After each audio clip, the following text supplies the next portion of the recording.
Está entrando no ar o programa A Nossa Saúde. Apresentação do médico Mauro Romero Leal Passos, professor da Universidade Federal Fluminense.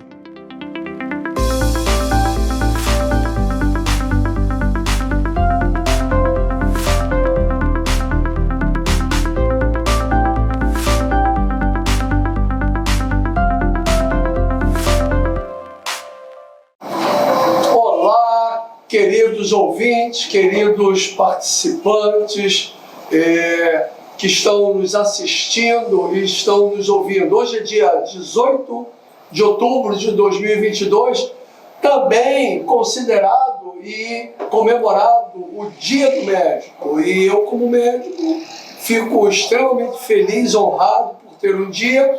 No nosso bate-papo de hoje, no Núcleo Mauro Romero, teremos outro médico, Renato de Souza Bravo, que já está aqui presente, que vai nos falar sobre o Outubro Rosa, sobre toda essa necessidade, sobre todos esses trabalhos que são necessários para o encaminhamento da saúde, não só da mulher, porque o câncer também de mama menos frequente pode dar no homem. Renato vai dar uma fala sobre nós, mas sobretudo para a família, né? Gostaria de lembrar ainda que nesta semana, na verdade no dia 15, foi no sábado, foi inaugurado na Associação Médica Fluminense um novo espaço cultural, Sala Valdeli de Bragança, que traz a exposição Precisamos Falar Mais sobre Sífilis Sem Preconceito, um trabalho da Associação Médica Fluminense com várias parcerias, e essa exposição está aberta de terça a domingo, de 10 às 20 horas, com entrada franca, grátis, e traz para nós, apresenta para o público um volume de atividades, de informações muito bonitas, muito necessárias sobre a escalada que a sífilis está no mundo, está no Brasil. No Rio de Janeiro é um número assim que espanta-se. Por exemplo, em 2019 foram 282 perdas fetais, abortamento, óbitos, somente por sífilis congênita. Imagine um número desse, como é um dado importante. E gostaríamos de deixar ainda a lembrança de que você pode entrar pelo WhatsApp 021 97918 6310. Repetindo, 021 979186310, e também pelo e-mail radiotodapalavra@gmail.com. De novo, radiotodapalavra@gmail.com. Então, hoje, Dia do Médico, abordaremos o tema Outubro Rosa. Para falar conosco, temos o professor titular de ginecologia, mastologista, que é o professor Renato de Souza Bravo, da Universidade Federal Fluminense. Com Mauro Romero, um bate-papo sem filtros sobre a nossa saúde.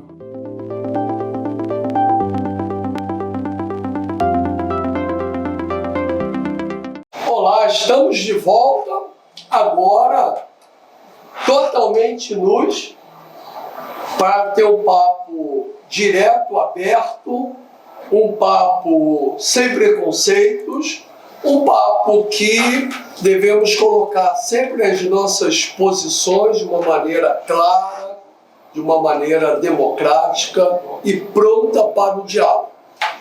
Hoje, nos estúdios da Rádio Toda Palavra, temos um convidado muito bacana, muito ilustre, um colega de muitos anos, um amigo de muitos anos. Fomos acadêmicos juntos e evoluímos na carreira.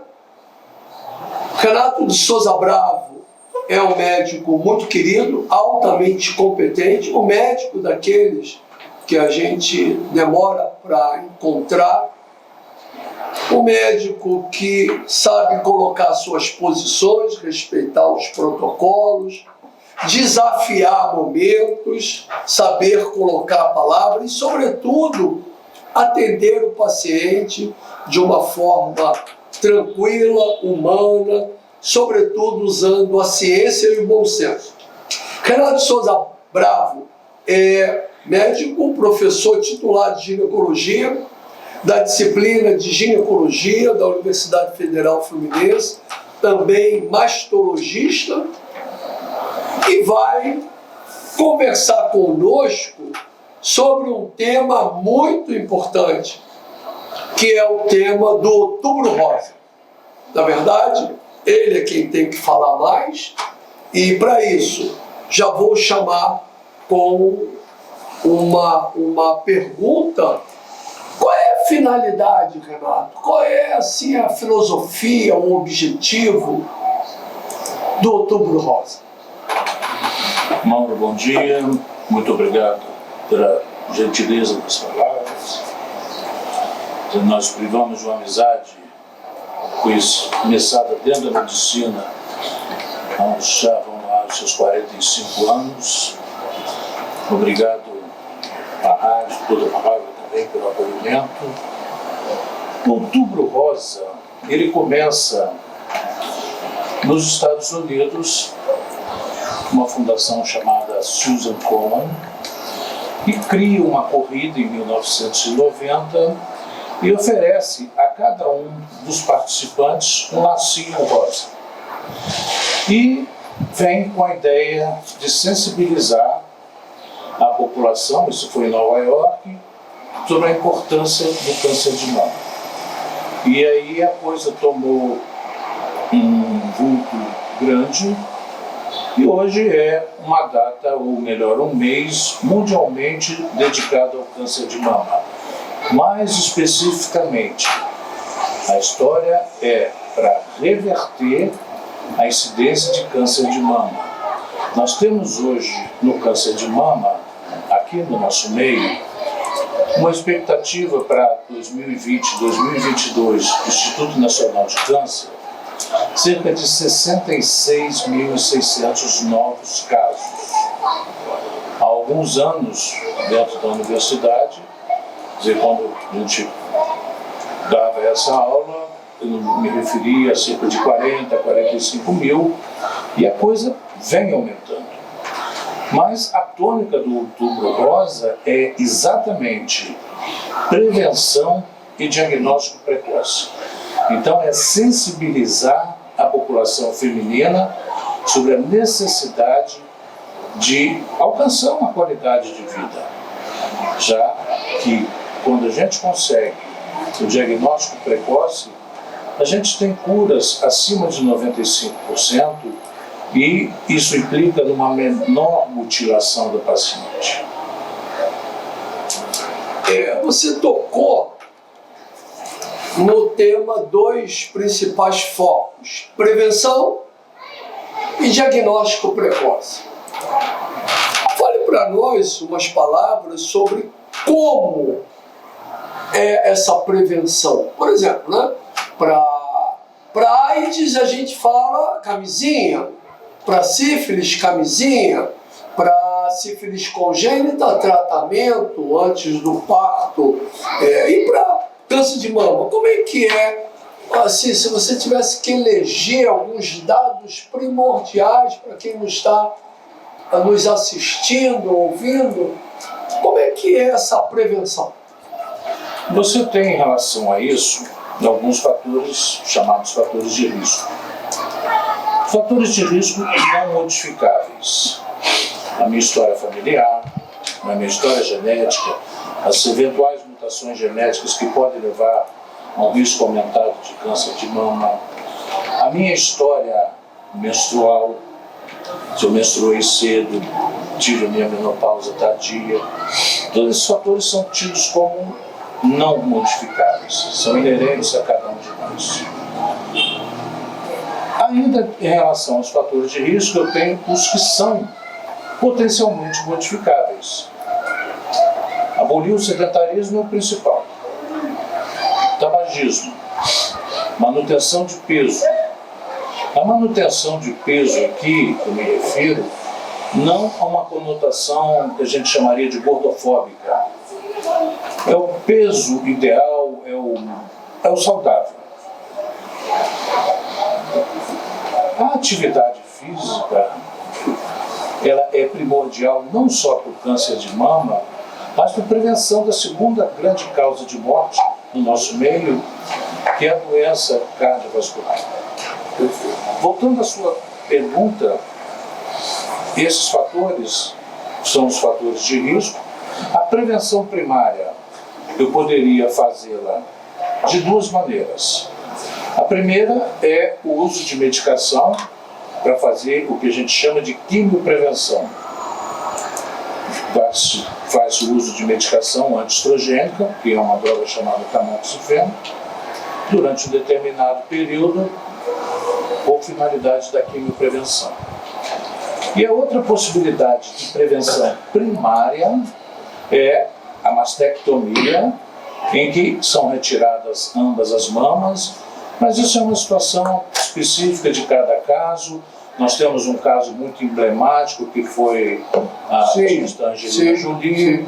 Isso seria daquelas mutações genéticas. Sim. Como é que se faz isso, aproveitando esse gancho? Imagine que eu sou uma mulher e eu estou aqui desesperada, estou ouvindo um programa e aí quero ver qual é a indicação?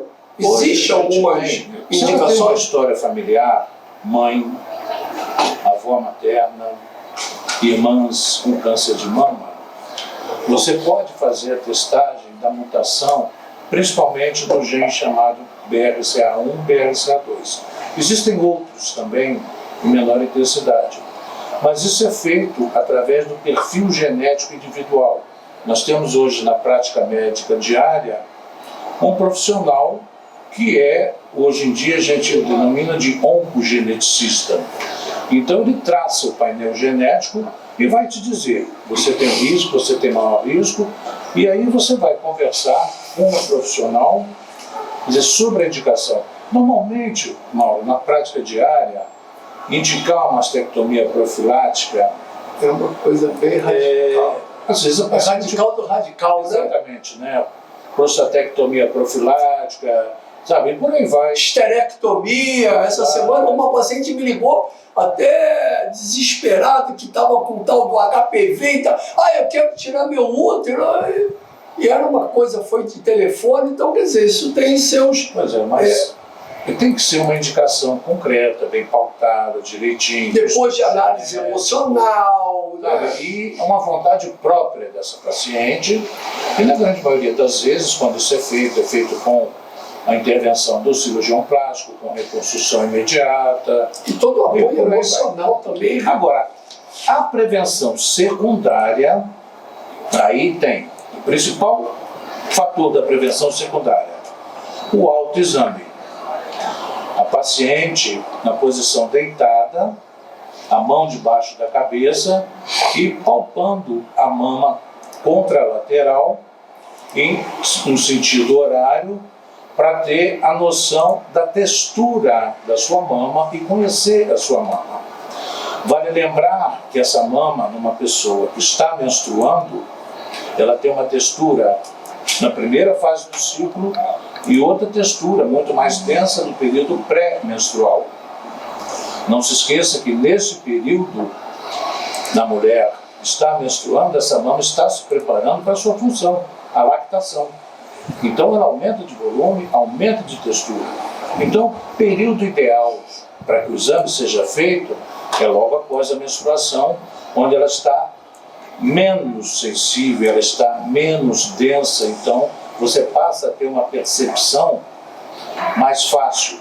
Vale lembrar que a mama mais volumosa, você tem uma percepção diferente daquela mama menos volumosa, que às vezes parece uma palpação completamente irregular, mas ela tem um menor recheio de gordura e aquilo ali faz com que a árvore mamária, o parênquima mamário, esteja mais exposto e permite uma sensação tátil de irregularidades, de nodulações.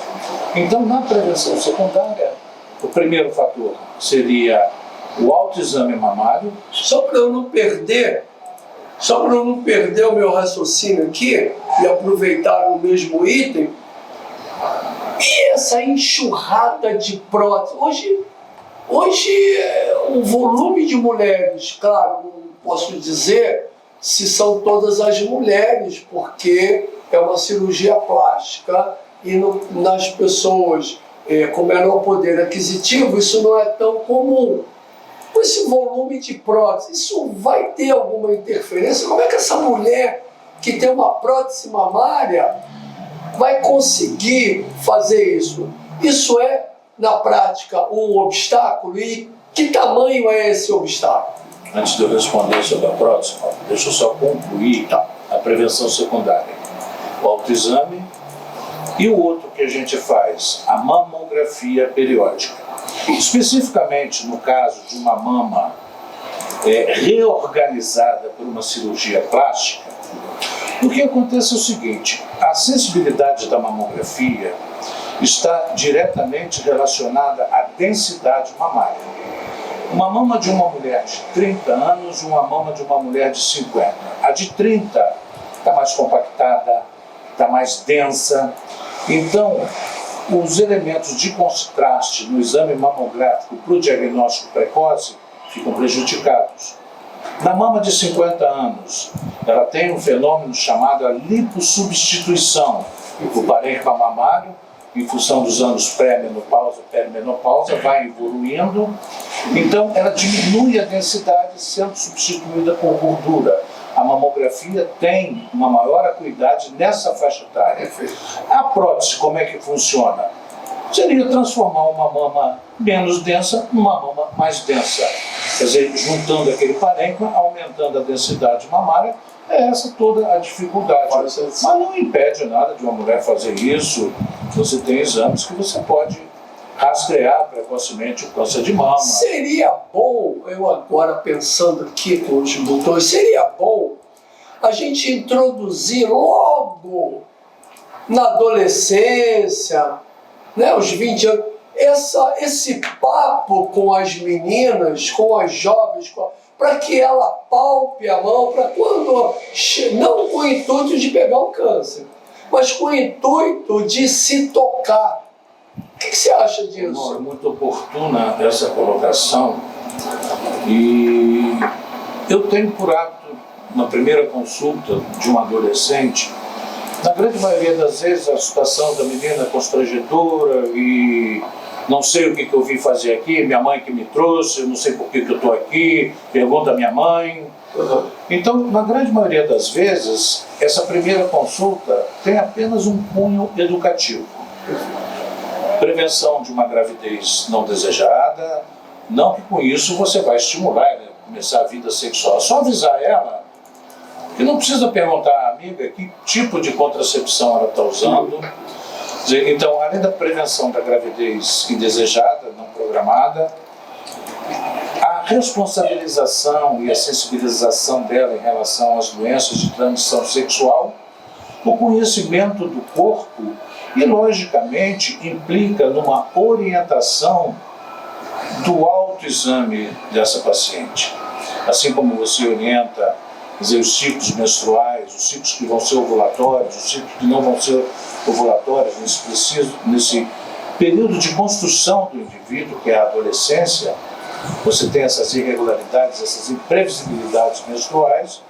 Então, nesse período, é importante você ter esse tipo de abordagem inicial para que você possa sensibilizar a essa adolescente quanto ao compromisso do exame periódico da citologia do colo uterino, da prevenção das DST e, logicamente, do câncer de mama. Não que com 20 anos ela vai ter câncer de mama. A incidência é extremamente baixa. mas ela vai participar do programa de autoexame, né, do rastreio. Isso não deveria, perdão, isso não deveria fazer parte assim rotineiramente do trabalho da escola, né? Não de fazer o exame na escola, mas de ter esse papo já na escola para que o jovem, homem ou mulher, já chegasse no início da fase adulta, já pelo menos tendo ouvido falar, tendo alguma demonstração, e a gente sente, e o que é pior, muitas das vezes as pessoas em todas as outras doenças, né? Isso serve para cardiovascular, DST, quem mais tem é quem menos recebe informação. Você acha que não poderia as universidades, as faculdades, as secretarias, sabe, ter essa interface educação-saúde? Não poderia facilitar? Isso é uma questão de saúde pública, é uma questão de você pegar o adolescente na própria escola e orientar na promoção da saúde. Isso que você está fazendo aqui por um outro público, mas exatamente você orientar a nutrição, o tabagismo, sim, o alcoolismo, droga, a atividade física, a prevenção das DST, da gravidez não programada. Sim. Porque você pega, às vezes, nesse grupo populacional de menor renda, é impressionante. Eu tenho uma oportunidade de trabalhar na rede pública e vejo que é alarmante a quantidade de gestação em adolescente. Não era mais para ter isso, é um negócio triste, porque acaba com a perspectiva de educação dessa mãe. Normalmente envolve os pais, os avós, que são praticamente os gestores e os provedores, sim, dessa eventual família nova. Mas é uma coisa que deveria ser objeto, quer dizer, da grade curricular do ensino fundamental, promoção de saúde. Até, penso eu, quanto custa uma cirurgia, um tratamento do câncer já instalado, rastreio, acompanhamento, metástase, quimioterapia, radioterapia, hormonioterapia, X-terapia? E quanto custaria isso para o poder público e privado também, hein? Pessoal, esse papo aqui não é só para o SUS, não. Escolas ricas, escolas de padrão de 3, 4, 5, 6 mil por mês também não fazem isso. Também não fazem isso. As grandes escolas também não fazem. Se faz, pelo menos a gente não é chamado, porque faz com quem? Né? Então, é o investimento que vai diminuir as quimioterapias, vai diminuir o tratamento lá na frente. E aproveitando um dado que você falou lá atrás, eu queria te perguntar se a análise dessas variações genéticas são feitas pelo SUS. Não, eu não tenho conhecimento. Não tenho conhecimento. Só vejo isso a nível privado.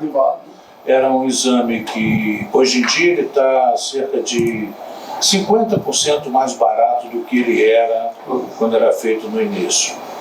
Quer dizer, não está, disponível para todo mundo. Mas você não... Mas voltando à questão econômica do câncer, é muito mais barato, tanto para a mulher quanto para o provedor da saúde, seja SUS, seja seguro de saúde, seja o indivíduo em nível privado, tratar o câncer inicial do que ele tratar. Você vai tratar adiante, você vai ter que usar quimioterapia, hormonioterapia, imunoterapia, anticorpos monoclonais. Qual é o preço disso aí mês? Sem contar o custo emocional disso tudo, né? Sim, alguém paga Alguém paga, mas tem o outro lado. Vai encarecer o seu seguro. Claro, claro. E aí você reclama, meu seguro é muito caro. Por que seu seguro é muito caro? Porque a sinistralidade é alta. Então a seguradora não está ali de boazinha, ela também ganha dinheiro. Você não acha que, aproveitando segurança, você não acha? Eu tenho a minha opinião, bem formada, e você conhece. Você não acredita, não crê que as seguradoras, principalmente as cooperativas, não deveriam investir nessa parte também, para que ela não gaste mais amanhã? Existem algumas seguradoras e cooperativas que investem na qualidade de vida do seu usuário. Eles têm, na grande maioria das vezes, Mauro, programas de controle, prevenção, acompanhamento, principalmente de diabetes e hipertensão. Que aí você vai encarecer essa seguradora. Os programas de câncer, algumas delas também têm programas de rastreio. E o que você tem que fazer, na verdade, é cobrar responsabilidade também.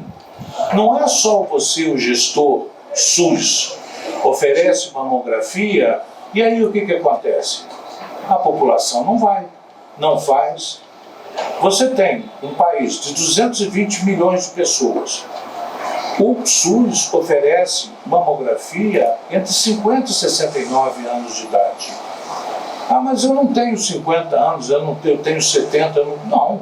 Você é contemplada também porque existem as excepcionalidades em que é permitido, mas um profissional vai julgar a necessidade da periodicidade, da execução do procedimento. A proposta de 50 a 69 anos é uma proposta muito precisa, porque exatamente naquele grupo etário é onde tem a maior incidência de câncer de mama. E você tem que procurar naquele grupo. Quem é que mais infarta e morre de doença cardiovascular? Fumante, obeso e sedentário. Então, você vai fazer aonde? Vai investir no fumante, no obeso e no sedentário.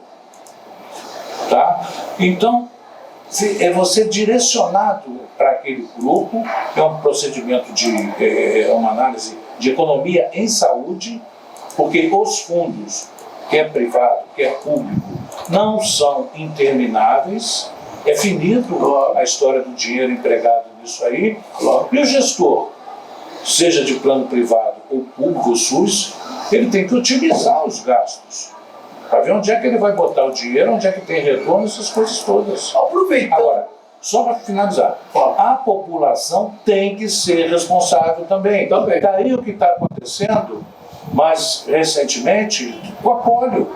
Sim. Você viveu, eu vivi, de ter amigos com sequela de polio.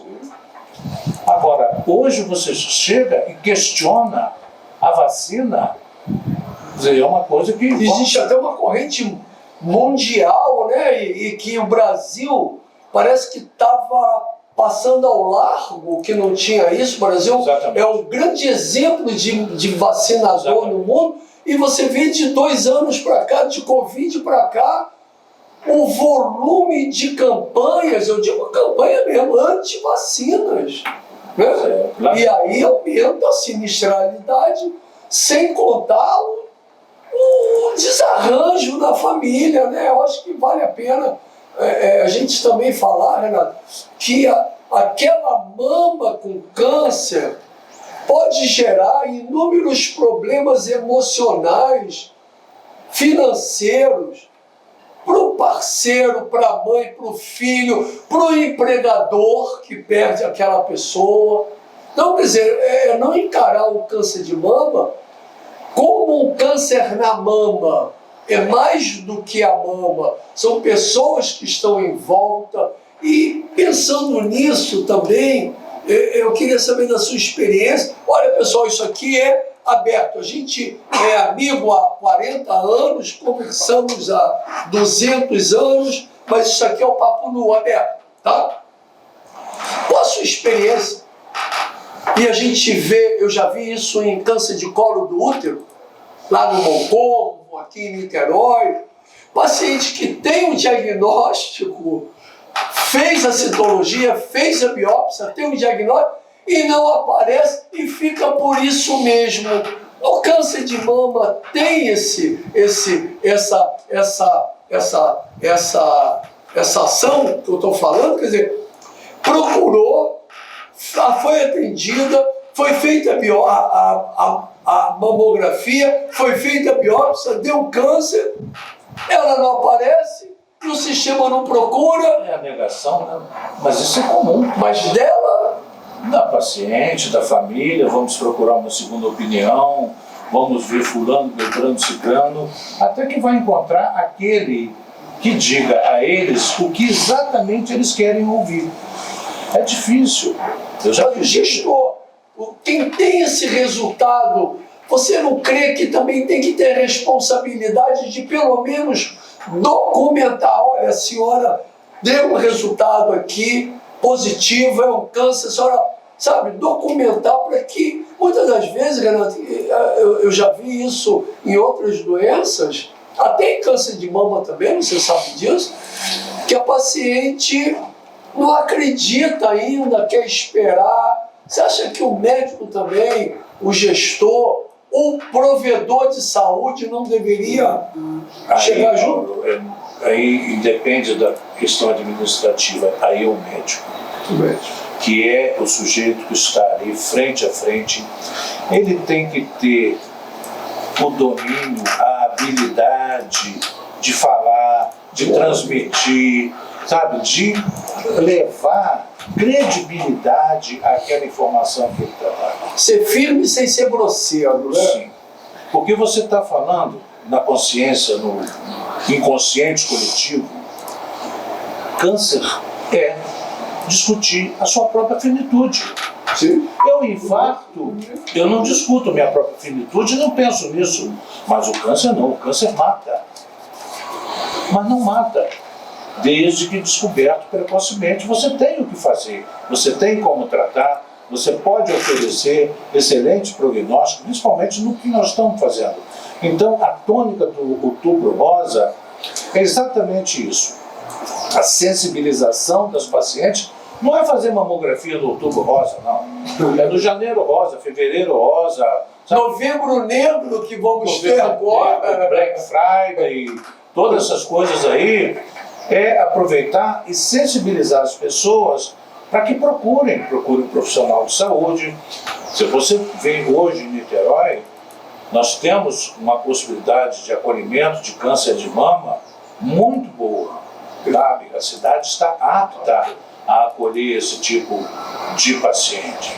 Nós temos o Hospital Universitário Antônio Pedro como hospital de ponta da Metropolitana 2, que é o SUS de VIT, assim, que envolve Niterói, São Gonçalo, Maricá, Itaboraí. Olha o contingente de pessoas que temos aí, e o Antônio Pedro nessa história. Mas aí a Prefeitura de Niterói, já sabendo disso, das dificuldades, já providenciou outro caminho para tomar posição a respeito disso. Olha, o produtor está nos sinalizando aqui já há mais de 5 minutos que tem que cortar. Falamos muito, é um papo muito interessante. Renato tem uma fala fácil, compreensiva. Temos muita coisa para falar ainda. Eu acho que vai ser necessário mais programa, até para abordar também o câncer no homem. Mas nós temos que nos despedir do Nu com Mauro Romero. Doutor Mauro responde e dá dicas importantes para a nossa saúde.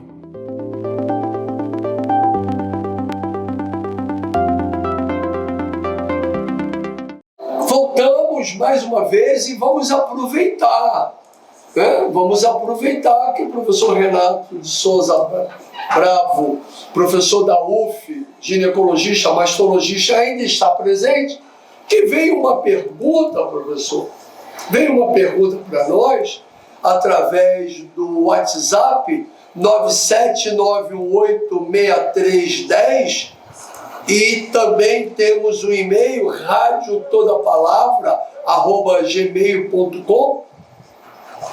E o tempo foi pequeno, né? Estava na nossa pauta, pelo menos estava na minha pauta, e acabou não dando para falar, mas graças a Deus, fomos salvos por um ouvinte. E o homem? A gente fala do Outubro Rosa, né? Para mama tem toda uma classificação que você bem falou, dos fatores ligados à mutação, os fatores que têm a ver com peso, com outras situações hormonais. E o homem? Como é que é o câncer de mama em homem? Tem câncer de mama em homem? O homem é indiscutível. O homem é forte. O homem não tem nada disso. O homem não tem câncer de próstata. O homem não se abate. O homem é uma fortaleza. 1% dos cânceres da mama, 1% são do homem. E o problema do homem é o diagnóstico, na grande maioria das vezes, tardia, porque o homem não faz mamografia de rotina. E às vezes, dada a conformação física, nem o mamógrafo consegue pegar aquilo ali. Então, o exame clínico do homem, assim como a mulher, também é primordial. Não é o homem, na senescência, ou seja, acima de 60 anos de idade, a deposição de gordura na mama também, o aumento do volume mamário, diferente de uma ginecomastia, completamente diferente. Mas pode esconder um tumor pequeno naquela mama. Então o homem, da mesma maneira, a responsabilidade dele no autoexame, conhecer a textura da superfície da glândula mamária e, quando houver qualquer alteração, procurar a opinião de um profissional qualificado, habilitado para tal. Tem a ver a história familiar, por exemplo, me ocorreu agora. Eu tenho câncer de mama. Está ligado os fatores genéticos para minha irmã, por exemplo? É a mesma história. É a mesma história, o fator de risco, a história familiar, todinha. A diferença é que o homem não menstrua, o homem não engravida. Aliás, por falar nisso, gravidez é um fator de proteção, amamentação é um fator de proteção. Bem lembrado, pessoal, amamentar faz bem para o bebê. Reposição hormonal não usada criteriosamente é um fator de risco, assim como pílula anticoncepcional não usada criteriosamente. Ressalto, criteriosamente, tanto na reposição quanto na anticoncepção, porque senão fica a ideia de que pílula dá câncer, hormônio na menopausa, todas as duas situações são excepcionalmente boas para a mulher. A anticoncepção hormonal e a reposição hormonal, com critério. Tem a ver esses produtos aí de bomba, para fazer musculação, tem alguma coisa a ver sobre câncer de mama ou não? Não tem relato? Na grande maioria das vezes são as testosteronas, os derivados dos anabolizantes, e eles produzem na mulher, quer dizer, alterações no metabolismo de carboidrato, no aumento da resistência à insulina, o diabetes, o dano hepático, também não usado criteriosamente, e além de que o banimento de atividades esportivas caso você use como doping.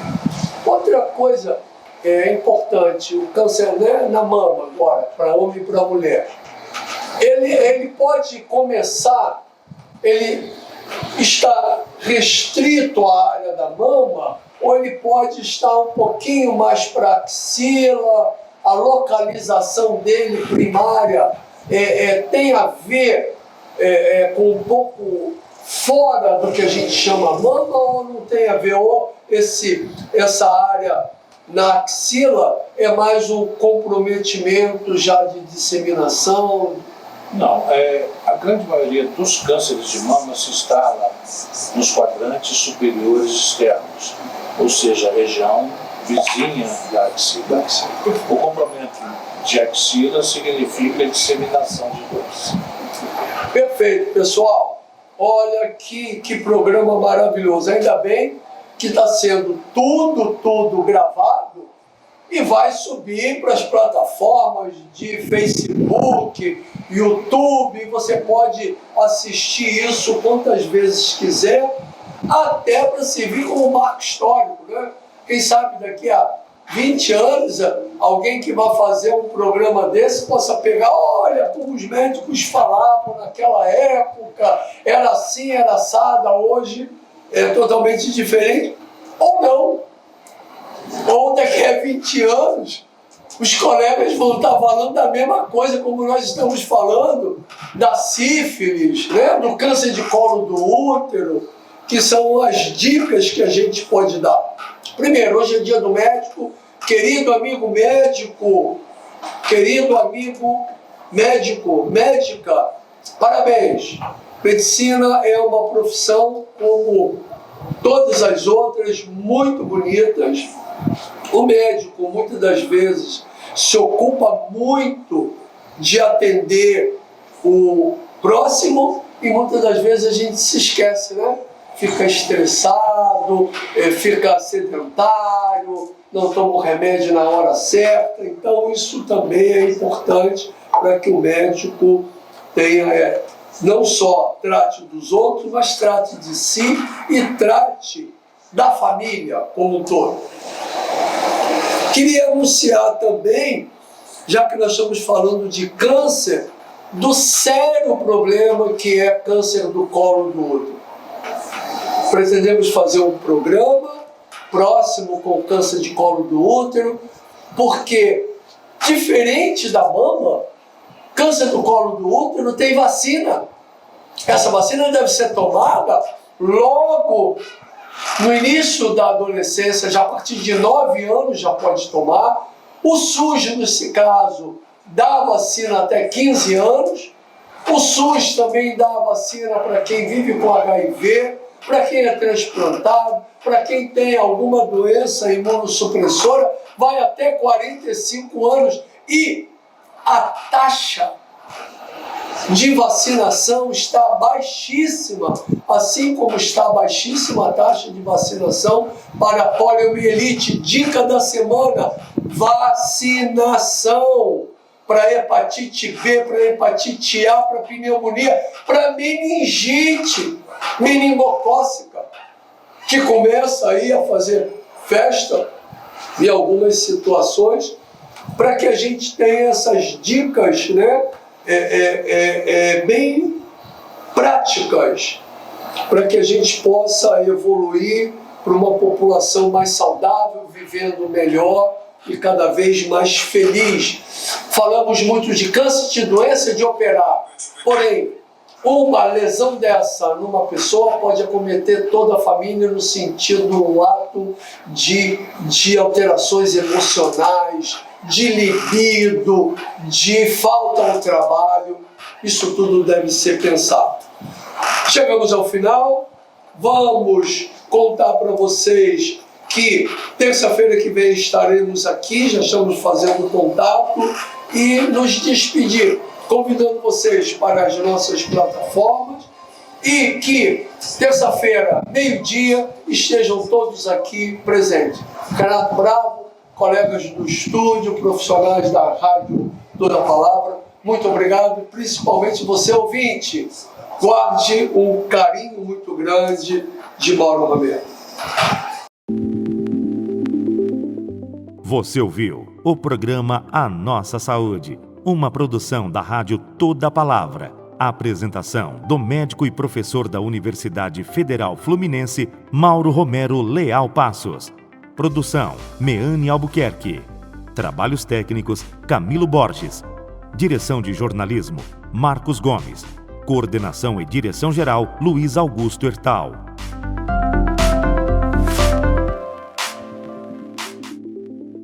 Ouça pela Rádio Toda Palavra, às terças-feiras, sempre ao meio-dia, o programa A Nossa Saúde, com a apresentação do médico e professor da UF, Dr. Mauro Romero Leal Passos. Sintonize pelo dial na FM 98.5 MHz ou pela web em www.radiotodapalavra.com.br. Olá, aqui é Mauro Romero Léo Passos, médico, professor da Universidade Federal Fluminense em Niterói. Quero convidar você a participar de um novo programa na rede Toda Palavra, A Nossa Saúde. Um programa com informações e entrevistas sobre variados temas sobre saúde. Estaremos ao vivo todas as terças-feiras, do meio-dia às 13 horas. Não perca nossas conversas direcionadas principalmente ao seu bem-estar, ou melhor, ao nosso bem-estar. Não deixe de participar com perguntas e comentários. Quero ver você nos assistindo, hein?